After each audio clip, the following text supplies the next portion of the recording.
자, 바로 분석 들어간다. EBS에 있는 오답률 문제 가지고 온 거야. 자, 오답률이 80%대라는 얘기는 뭐냐면, 이거는 작년 거고 이게 올해 건데, 80%대는 10명 중에 2명도 못 맞은 거야. 10명 중에 2명도 못 맞은, 그러니까 1명 맞은 문제가 25년엔 하나, 올해는 3개였어. 그럼 70%대는 뭐야? 10명 중에 3명도 못 맞았으니까 2명 맞았다는 얘기지. 2명 맞은 게 총 3문제고, 여긴 총 6문제야. 야, 이런 식으로 오답률을 해가지고 계산을 한번 해보잖아? 자, 그럼 봐봐. 10명 중에 1명밖에 못 맞은 거, 2명도 못 맞은 게 25년 작년 수능 작수에서는 한 문제였고, 이때 세 문제가 돼. 그럼 어떻게 돼? 3배가 어려워진 거야, 3배. 10명 중에 1명이니까 상위 10%잖아. 우리가 지금 보고 있는 상위 10%, 지금 바뀐 개정 교육에서는 1등급에 해당하는 애들이 3분의 1 된 거야, 3분의 1. 세 문제나 더 늘어났다고. 3배가 뛰었다, 어려운 게. 반대로 2명밖에 못 맞춰. 3명도 못 맞춘 10명이 풀었는데 2명밖에 못 맞춘 문제는 총 3문제였는데 올해는 갑자기 6문제가 됐어. 이것도 2배야. 물론 아래 내려가면서 이 차이가 조금씩 작아지지만 봐봐. 3명도 못 맞춘 거 정답률이 60%대라는 거지. 최소 60%가 넘었단, 오답률이 60%가 넘었단 얘기야. 걔네들은 작년 수능에서 7문제가 나왔는데 이번에는 9문제야. 여기서는 1.4배 정도? 1.3배, 4배? 근데 반대로, 반대가 아니지. 또 이어져가지고 정답률이 40, 그러니까 앞자리가 50%대야. 50 몇 프로대. 계속 정답률이야, 미안하다. 오답률이야, 미안해. 오답률이 50 몇 프로인 때 이런 문제들이 작년 수능에서는 이 오답률 12위에서 깨졌거든. 13위부터 40 몇 프로니까 13번째 문제부터는 뭐야? 절반 이상이 다 맞은 거야. 그러니까 이때는 12문제 정도가 뭐냐면, 그래도 4명은 맞았다 한 건데, 올해는 14위 문제가 아직도 50%대야. 이거 15위 내가 잘렸는데 여기도 50%대야. 그럼 어떻게 되는 거야? 얘는 15 플러스 알파인 거야. 그럼 어떻게 돼? 이건 몇 배인지도 몰라. 근데 수치 비교만 해봐도 작년보다 확실하게 어려워졌잖아, 얘들아. 25년 수능 1등급 비율이 봐봐. 1등급 비율로 가보자. 1등급 비율로. 1등급 비율이 25 작수 때는 6.2%였어.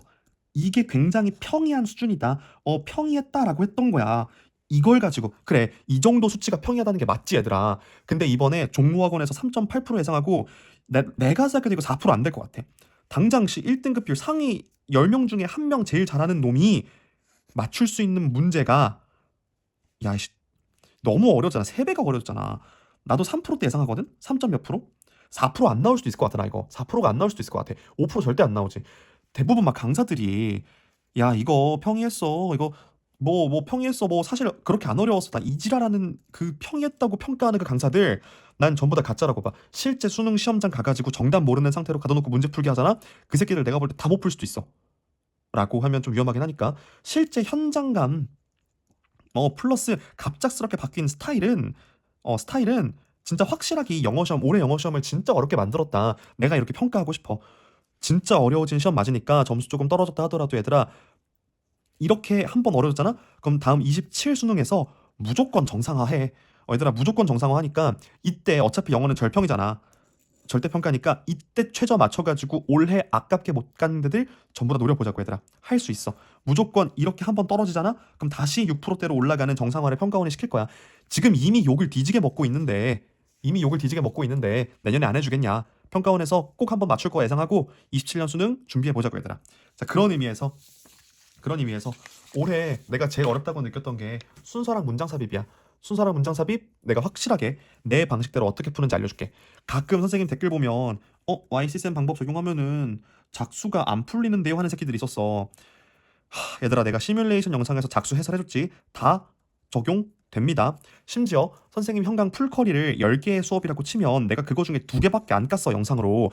내가 영상으로 2개밖에 안 깐 거, 20%밖에 안 깐 건데 그걸로 지금 25년 6모, 9모, 10모 플러스 작수까지 적용이 다 됐잖아.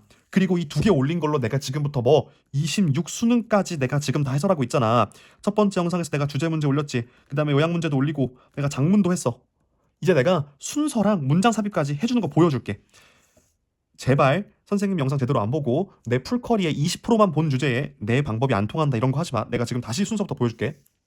자, 순서 문제와 문장 삽입은 무조건 뭘 생각하라 그랬어?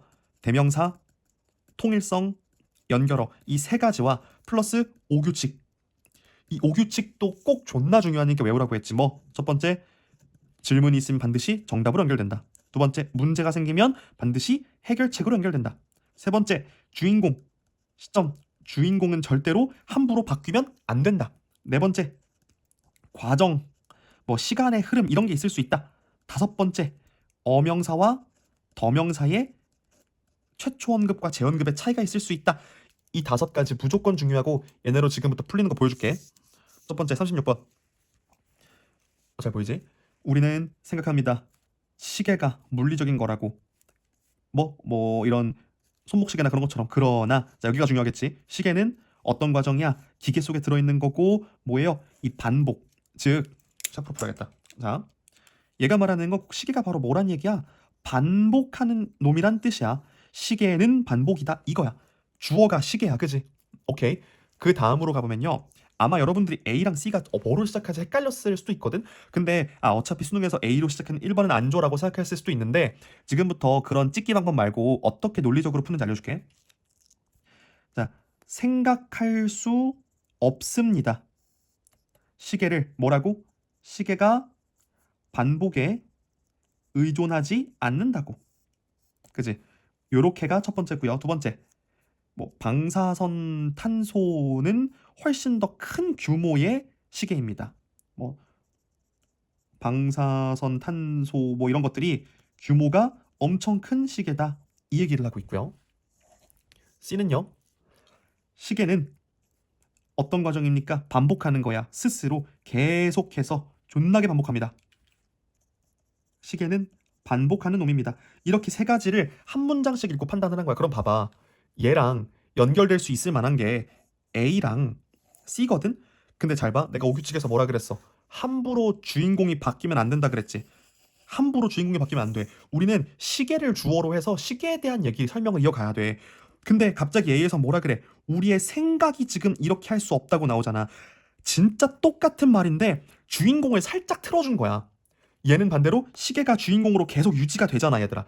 오규칙도 엄청 중요해. 이런 식으로 살짝 교묘하게 낸다고. 그래서 오규칙에 대한 암기와 연습 얘기한 거야. 그럼 고민 없이 어디로 가야 돼? 같은 말이지만 얘는 주인공이 내 생각으로 바뀌었고 얘는 주인공 안 바뀌고 계속해서 시계야. 당연히 얘로 가야지. 당연히 C로 시작한다고 해야지. 그 다음에 마지막에서 또 뭐라 그래? 물시계 나오고요. 뭐 석양이 진동하는 거 나오고요. 계속해서 시계의 반복 얘기를 해. 그럼 이때부터는 너무 쉽지. 이때부터는 시점 주인공이 어차피 둘 다 주인공은 바뀌었어. 그럼 뭐로 가야 돼? 자, 통일성에서 제일 중요한 건 두 가지라고 했지. 소재와 분위기. 근데 이 시계는 시계는 반복이라는 소재를 누가 혼자 이어가고 있어? 누가 혼자 이어가? 얘밖에 못 이어가잖아. 그러면은 CA로 시작하는 거 고르고 넘어가면 됐다. 이렇게 푸는 거야. 정확한 개념에 적용하는 거. 얘들아, 단순하게 개념을 아는 것만으로 끝나지 않아. 이걸 어떻게 올바르게 사용하는가가 중요해. 이걸 올바르게 사용하는 사람 대한민국에 나 하나밖에 없어. 왜냐면 내가 만든 개념이니까. 그래서 어떻게 사용하는 게 올바른 거구나라는 걸 계속 내 영상 보고 연습하는 게 너무 중요하고 질문 통해 가지고 나한테 질문해서 올바르게 하는 게 이런 거였구나를 깨닫는 게 중요할 거야, 얘들아. 자, 다음 문제 똑같이 순서지. 아까 말했던 대명사, 통일성, 연결어 플러스 오규칙 그거로만 간다. 철학은요, 허락합니다. 더 넓은 범위의 문제들을 그 어떤 과학적 학문보다 그리고 뭐 더 큰 그림을 볼 수 있게 하고요. 중요한 통찰력도 제공하고요. 관계도 제공해요. 어떤 것들에 대해서 다른 분야의 다른 지식들의 사이에서의 통찰력도 관계성도 제공합니다. 정리해야지. 지금 철학에 대해서 누가 봐도 긍정적인 얘기를 하고 있는데 어떤 긍정적인 거냐. 자, 뒷문장이 좀 중요해. 어차피 이 마지막 문장에 붙는 거니까 큰 그림을 보게 할 수 있는 거야. 근데 이 큰 그림이 뿐만 아니라 통찰력도 줄 수 있는 거야. 오케이. 근데 이 통찰력이란 게 바로 뭐냐? 서로 다른 것들 사이의 연관성이다. 이렇게 얘기를 하고 있는 거지. 그럼 이 다음에도 뭔 얘기를 하고 있어야 돼? 분명히 철학에 대해 긍정적인 얘기를 하면서 큰 그림과 통찰력, 다른 것들 사이의 연관성 이 얘기를 이어갈 수 있는 놈이어야지라고 미리 판단을 하고 내려가야 돼. 얘들아, 문제에 끌려다니면 안 돼. 이거 되게 중요한 마인드야. 영어 문제 풀 때 얘들아, 앞으로 너네 영어 공부할 때 진짜 중요한 건데 문제에 끌려다니면 안 되고 너가 문제를 끌고 가야 돼. 문제에 끌려가면 안 되고 너가 문제를 끌고 가야 돼. 너의 생각이 문제보다 앞서야 되는 거야, 무조건. 자, 봐봐. 이것이 의미합니다. 철학이 제공할 수 있어 아주 가치 있는 통찰. 이게 중요하지. 의미합니다. 이러이러이러한 거 이거 문법적인 거거든. 이 컴마에서 한번 끊어줘야 돼. 이러이러한 반면에 그러니까 중요한 건 지금 여기 할 때가 아니야. 여기야. 보완이 필요합니다. 경험적 발견이. 자, 그럼 봐봐. 철학은 경험의 보완이 필요한 거야. 이 얘기야, 지금. 선생님 여기서 왜 이만큼 해석 안 하셨어요? 문법적 지식이 있으면 돼. 반면에란 뜻이잖아. 그러니까 그래 이 앞에서 언급한 거야. 이런 거인 반면에 하면서 이 컴마 뒤에 잠깐 써주면 뭐 while이든 이런 거 몇 개 있어. although든 뭐 instead는 instead of든 이러한 거 한 다음에 컴마가 반드시 나오거든. 그럼 이 문장에서 진짜 얘기하고 싶은 건 이 무조건 컴마 다음에 나온 얘네야. 알겠지? 이런 문법적인 스킬이나 독해에서 중요한 내용을 파악하는 꿀팁 같은 것도 선생님이 독해법으로 하나하나 차근차근 풀어줄게요. 그러니까 물론 얘들아, 이 영상 보고 있는 현강생들 걱정하지 마. 분명히 차이는 있어, 얘들아. 알겠지? 당연히 너네가 나한테 돈 내고 날 믿어주고 배우는데 더 많은 걸 알아야지. 자, 어쨌든 철학은 경험적 보완이 필요하다니까 마이너스 얘기야. 부족함이 있다 얘기하는 거야. 이게 A고요. B는 얘네들이 물어봅니다. 질문들을요. 정확한 대답을 제공하는 것 대신에 그들의 기여가, 그들의 어떤 원인이 뭐로 이루어져 있으면은 뭐 어떤 가정들로 이루어져 있대. 새로운 연구에 접근을 허락하는. 그럼 철학들이 결국 뭘 얘기하는 거야? 얘네들이 뭘 물어보는 거야? 뭐 질문으로 물어보고 가지고 뭐 어떤 새로운 접근을 허락한다. 뭐 이런 얘기야. 어쨌든 결과적으로 플러스 얘기를 하는 걸로 보이고요. C는요. 철학은 특히 중요합니다. 학문과 학문 사이에 어떤 이런 인지과학의 노력에서 이것은 도와줍니다. 연결시키는 거. 차이를 연결시키는 거야. 뭐랑 뭐 사이에? 서로 다른 학문 사이에. 봐봐. 연결시킨대. 서로 다른 학문 사이에 차이를 연결시킨대. 뭐가? 철학이. 이 얘기만 2번 나와. 문학 학문 사이에서 연결시킨다. 자, 그러면 누가 봐도 철학에 대해서 플러스 얘기를 하는 건 B와 C 2개인데요. 얘랑 연결되려면 단순한 플러스 마이너스의 분위기뿐만 아니라 뭐 소재의 통일성도 같이 담고 있다면은 걔가 더 확실한 연결이겠지. 그지? 그럼 둘 중에 지금 얘랑 연관성이 더 깊은 놈은 B야 C야. 연관성에 대한 걸로 끝났으니까 그 연결성에 대한 언급을 C에서 확실하게 해주잖아. 똑같이 긍정적이지만 얘는 그 긍정적인 이유까지가 똑같잖아. 그럼 어떻게 가야 돼? 무조건 여기로 가주셔야죠. 그 다음에 마지막까지 어떻게 해? 과학과는 다르게 하면서 이런 비경험적 접근이 뭐 있긴 하겠지만 얘네들이 유효화를 시도하고 있고요. 논리적인 생각과 뭘 통해서 어떻게 하는 거야? 아직까지 철학은 긍정적인 모습을 유지하고 있는 거야. 철학은 얘랑 다르게 뭐 비경험적인 접근이고 유효화를 시도하는 거니까 분명히 긍정적인 시도를 하고 있는 거야. 철학은 유효화 실패했어? 아니야. 굉장히 논리적인 사고를 통한다고 했고 이 논리적인 게 바로 철학인 거야. 아직까지. 그럼 이 다음에도 이 분위기의 연결성, 통일성의 연결성이 플러스로 이어지는 거는 B밖에 없겠지. 다른 거 볼 필요 없어. C, B로 시작하는 거 고르고 넘어가면 돼. 뭐? 얘 고르고 넘어가면 되는 거야. 이렇게 푸는 거야, 얘들아. 깊게 내용을 하나하나 다 이해하려고 하지 마. 무조건 뭐 분위기와 소재. 아까 내가 여기 앞에 써놨잖아. 대명사, 통일성, 연결어, 오규칙. 얘네로만 가지고 판단만 하면 되는 거야. 너네 이거 독후감 쓸 거 아니잖아. 아니잖아, 그치? 그럼 어떻게 해야 돼? 그냥 하면 되는 거야, 얘들아. 그냥 하면 알겠지? 오케이? 자, 얘들아, 이거 풀면서 존나 이해하기가 쉬웠잖아, 얘들아. 근데 36번이 지금 보니까 얘가 정답률이 51%였어. 절반도 못 맞춘 문제. 오답률이 51%야. 절반도 못 맞춘 거였고, 야, 심지어 방금 우리 했던 이거 있지, 그치? 이게 더 쉬웠잖아. 이게 더 쉬웠잖아. 얘는 존나 미묘한 차이가 있었지만 얘는 더 쉬웠잖아. 확실하게 연결성 해가지고 너무 똑같은 얘기하는 놈이 C에 있었으니까. 그치? 분명히 연결성과 연결성 너무 똑같은 얘기를 했잖아.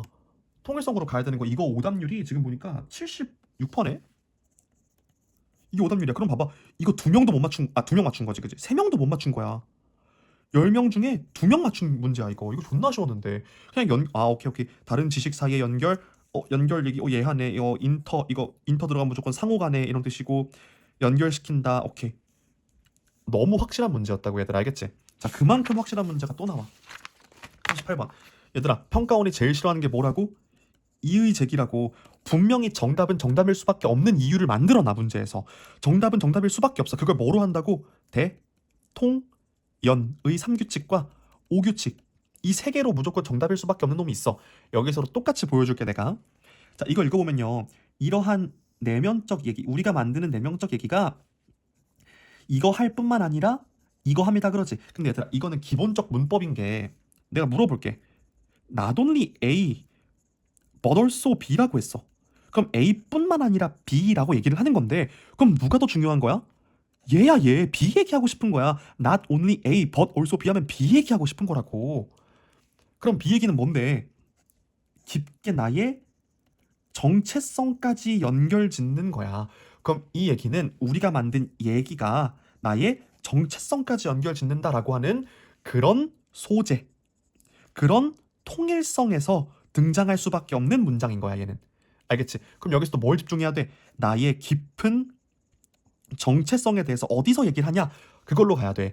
대부분의 친구들이 이러한 얘기에만 집중을 했을 거야. 근데 이거 얘들아 집중한 거 맞아? 잘했어. 다만 얘 가지고는 정답을 하나로 확정 지을 수 없어. 왜냐면 지금 봐봐. 한번 나와. 너가 이러한 얘기들을 너의 머릿속에서 만들 거예요라고 여기서 한 번 나오고요. 그다음에 여기서 또 너가 만든 얘기라고 한 번 더 나와. 그러면 지금 얘기가 두 번 나오기 때문에 여기서 만든 다음에 얘기 나오기 때문에 여기도 답이 될 수 있고 여기도 답이 될 수 있고 졸라 헷갈릴 거란 말이야. 헷갈릴 거라고. 그럼 그때 어떻게 문제 풀 건데? 찍을 거야? 아니잖아. 둘 중에 정체성에 대한 얘기를 하는 놈을 찾았어야 돼. 얘들아, 선생님이 처음에 수업할 때도 뭐라 그랬어?